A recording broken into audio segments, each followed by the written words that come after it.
Jeff Simon here for Social Flight at the end of the first official day of AirVenture 2021, and we had to stop by when we saw this gorgeous Cessna 195. I mean, of all the planes that Cessna's ever made, this is just apples and oranges. It's gorgeous. So can I get your name? My name is Bob Simmers.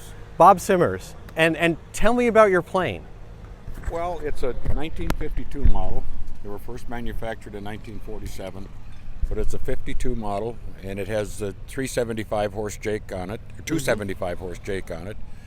It originally was in the Air Force. It was a military issue, so it has a large baggage door, seaplane kit, egress door. Wow. Some stuff that a lot of stuff that beeps it up. Yeah, that a lot of people wish they had on theirs. So. But it's not fancy. It's just a nice, clean, old, fun flying airplane. So. Oh man, but they're so stout, and they have this presence that brings you back to like a golden age of flying. They're probably newer than even what they evoke as a feeling. Well, this is the first all-metal airplane that Cessna built, and it was designed to haul, people from point A to point B, which really laid the foundation for what we know as business aviation today.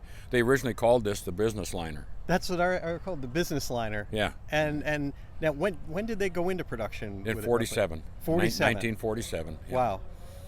I think I was reading something the other day. The first flight was in 1945, I think, but they were type certificated and went out to the public in 1947. And how long have you owned this gorgeous plane? About 5 years. Wow.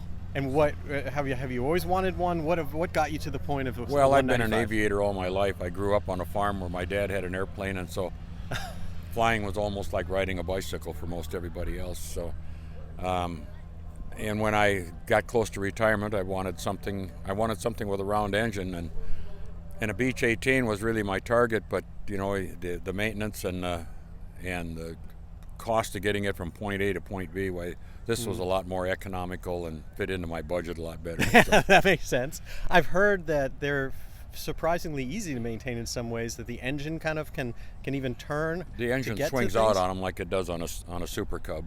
Oh, wow. So they're not too bad, and they're, like any old airplane, you got to take a lot of time, to maintain them. So it's, you got to have a little bit of a mechanical understanding to deal with them. So there's always something to tinker with on them, always something to tighten up. What about the landing gear? I know that they have optional. Some of them have a landing gear that changes direction. They have the crosswind gear on some of them. This one doesn't have that, and I don't miss the fact that I don't have it. So. Yeah, I know there's a fair number of people that have removed it. Yeah. And switched over once they have it. So what's it like to fly? Well, it's a pilot's airplane. You have to fly it. It trims out pretty good, but one of the things with my size is that I find myself leaning against that big yoke in there, and all of a sudden it's not out of trim, but it's not going where it's supposed to because I got my leg on the yoke. But it's an airport airplane. It takes a little runway. It has good performance. It flies about 160 miles an hour on around between 15 and 17 gallons per hour. So it makes about 10 miles to the gallon. That's great. Yeah, it's not so bad. So. And it must draw a crowd everywhere you go. It does. I mean, that's the biggest thing. Yeah. I mean, it has a presence. It does. That's beautiful. That's what brought us over here to end our first day here. Thank you. And so thank you for taking the time to show it to us and talk about it. Thanks for coming over. We appreciate it. You're very welcome. All right. For Social Flight, I'm Jeff Simon. Be sure to check out socialflight.com, subscribe to our channel, and check out the tens of thousands of aviation events and destinations like AirVenture 2021. Until next time, blue skies.